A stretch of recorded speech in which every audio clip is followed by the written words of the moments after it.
Hola, buenos días. Mi nombre es José María Martínez Marín y procedo a compartir con ustedes mi presentación sobre el trabajo que he presentado que se titula Eficacia de la terapia de aceptación y compromiso en los trastornos de ansiedad de la población mayor. Soy profesor de la Universidad Católica de Ávila y también soy profesor tutor de la UNED.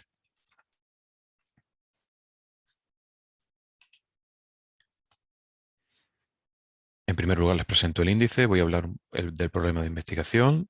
Con respecto al marco teórico, hablaré de los antecedentes de la terapia de aceptación y compromiso, cuáles son sus principales características y también cuáles son las características de la población mayor, que es la población diana de este trabajo. Cuáles son las hipótesis y objetivos que hemos planteado, brevemente la metodología, algunos resultados obtenidos, las conclusiones y las limitaciones del trabajo que les presento y por último la referencia bibliográfica. El problema de investigación ha sido el de profundizar en la evidencia de la aplicación de la terapia de aceptación y compromiso a diversas psicopatologías que están presentes en la población mayor de 60 años. Con respecto al marco teórico, y el apartado de antecedentes de la terapia de aceptación y compromiso, les hablo de las generaciones en la psicología. Con respecto a la primera generación, surgió en la década de los años 50 del siglo pasado y se basa en los principios de la psicología del aprendizaje aplicados al laboratorio y en la aplicación de técnicas y procedimientos experimentales. Hay dos paradigmas, claramente el condicionamiento clásico, que parte del esquema estímulo-respuesta y que postularía como mecanismo de cambio el condicionamiento de nuevas respuestas y la extinción de aquellas que se consideren no adecuadas. Por otra parte, el condicionamiento operante tendría como principal referencia el conductismo radical de Skinner, eh, que tiene como objetivo principal el poder predecir y controlar el comportamiento a través del análisis de las variables contextuales. En la segunda generación aparecería en los años 70 del siglo pasado, tiene como enfoque terapéutico principal la terapia cognitivo-conductual y se centra en las cogniciones, pensamientos, creencias, expectativas, atribuciones, etcétera. La terapia perteneciente a este enfoque se caracteriza por intentar modificar, reducir, eliminar o alterar todos los eventos privados que he nombrado anteriormente, con el objetivo de poder modificar la conducta. La tercera generación y la generación actual dentro de la psicología surgiría en los años, a finales de los años 90 del siglo pasado y en esta generación se adoptan explicaciones conductuales y con un enfoque contextual de los problemas psicológicos, los eventos privados y el lenguaje. Las estrategias de cambio que se utilizarían serían de marcado carácter experiencial y no se centrarían en exclusiva en la modificación de las contingencias naturales de las conductas o los eventos privados como enunciaban las anteriores generaciones. Se amplía el objetivo de la terapia, ya que se centra también en la relación terapéutica como instrumento de cambio, en el lenguaje como forma de cambiar conductas problemáticas y en considerar estas conductas problemáticas como clases de conducta y no como elementos aislados. La terapia de aceptación y compromiso sería el enfoque terapéutico con más usado y con una mayor evidencia empírica.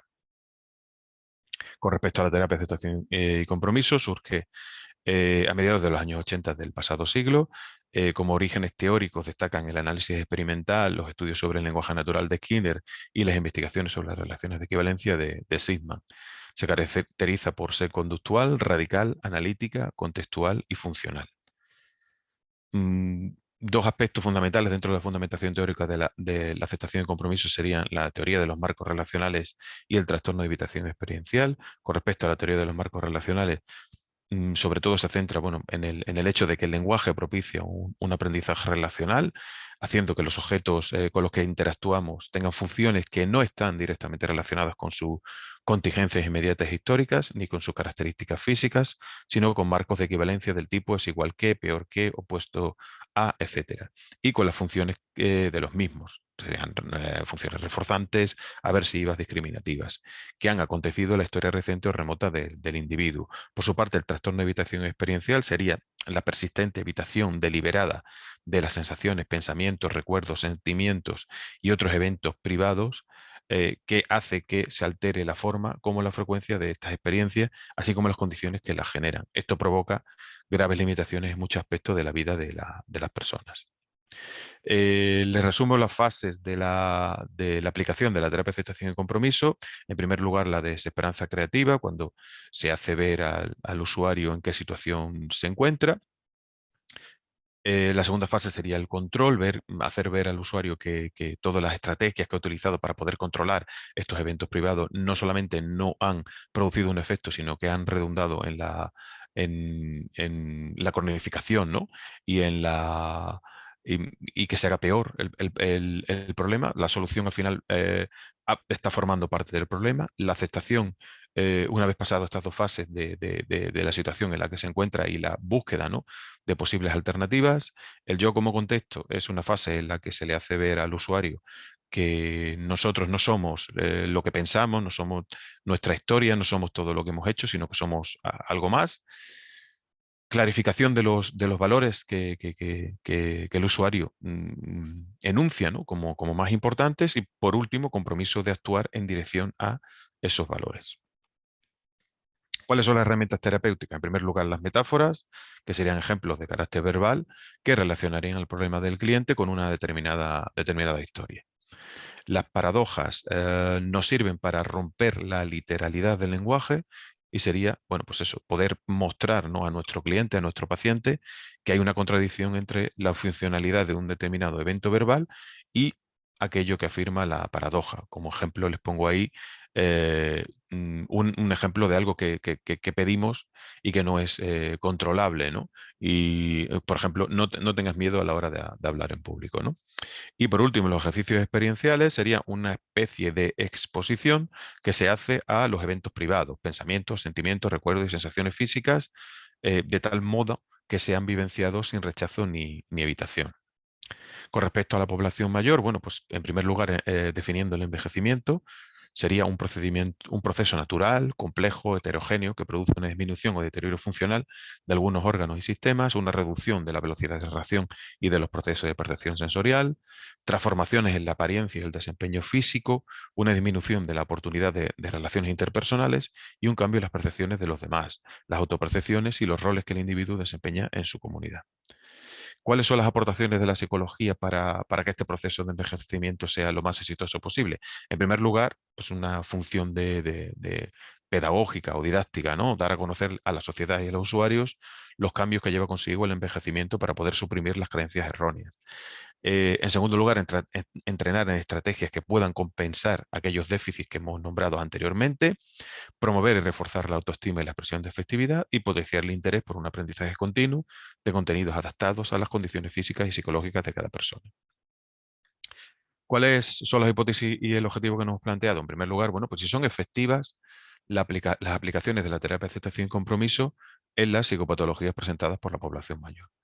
Esto desemboca en el objetivo de analizar el grado de evidencia clínica de la aplicación de las terapias de aceptación y compromiso en las diferentes psicopatologías de la población mayor de 60 años, y para ello hemos realizado una revisión sistemática de la literatura científica reciente.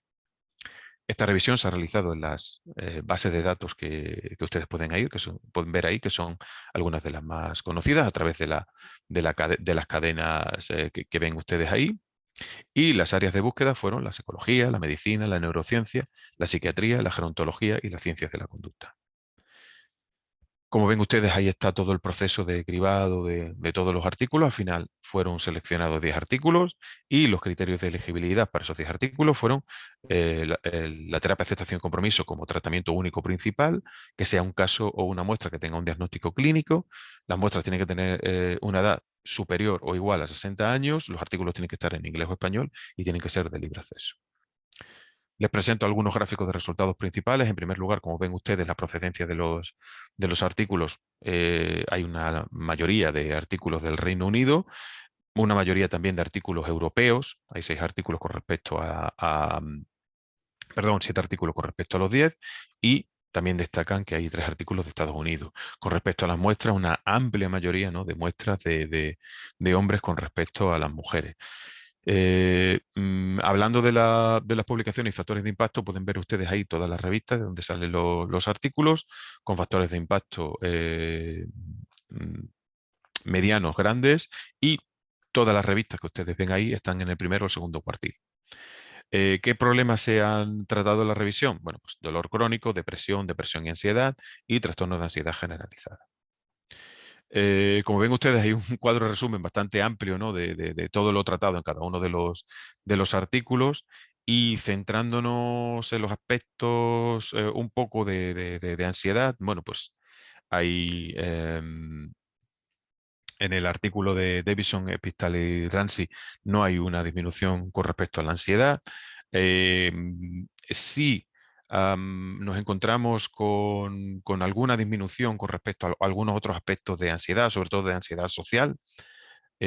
Con respecto a los artículos sin ensayo controlado y aleatorizado, pues aquí podemos ver, ¿no? que hay en reducciones dentro de la discapacidad social, con tamaños de efecto moderados, en los dos primeros artículos, el de McCracken y Jones y el de Scott, Daly y McCracken, y, y menos reducciones con respecto a la depresión, con respecto al dolor crónico. Ahí, con respecto al dolor crónico sí hay una reducción significativa, pero con respecto a la ansiedad, pues bueno, hay controversia, bueno, o hay eh, reducciones con tamaños de efecto más pequeños.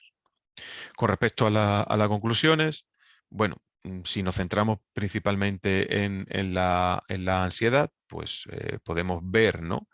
que, mm, que las investigaciones que la tratan principalmente son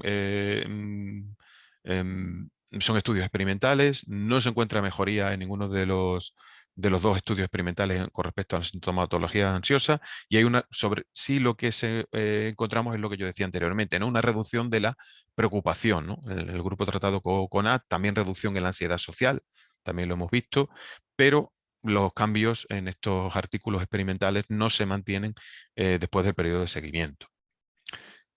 Con respecto a los otros trastornos que hemos visto, los resultados son prometedores con respecto al dolor crónico, con respecto a la depresión, con respecto a la ansiedad, pero la evidencia sigue siendo limitada y sería necesario un mayor número de ensayos clínicos controlados y aleatorizados con periodos de seguimiento de duración superior a un año. ¿Cuáles son las limitaciones? Bueno, con respecto a los estudios seleccionados, la mitad de las publicaciones no son estudios experimentales controlados y aleatorizados, los tamaños de muestras son muy dispares, en la mitad de los estudios seleccionados no hay una descripción exhaustiva de las características sociodemográficas de los sujetos que componen la muestra ni de los trastornos comórbidos, y los programas de intervención están aplicados para diferentes trastornos con diferentes números de sesiones y duración de las mismas, lo que dificultaría la replicación de los estudios. Con respecto a las limitaciones de la revisión sistemática realizada, bueno, pues no hemos limitado artículos en inglés o español.